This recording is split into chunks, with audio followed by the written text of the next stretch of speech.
If you deal with colors every day, then this is a perfect application for you. You have all colors in hex, in RGB, in HSL with the names, and you have a very good tool inside this application that you can convert hex to RGB, RGB to hex, and also preview any color, as you also see here about this application.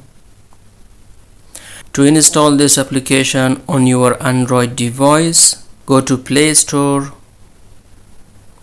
and then here type color reference.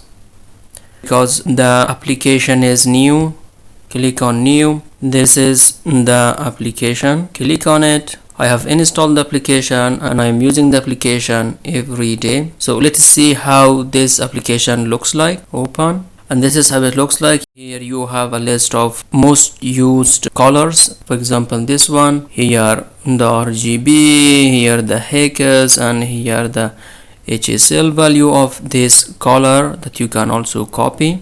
You can copy it, and then you have a color picker, more, and pick any color that you like and set, and you see it is value, and then click on gear icon. You will come to the color tools, convert to hex, convert to RGB, and preview any color that you don't know how it looks like.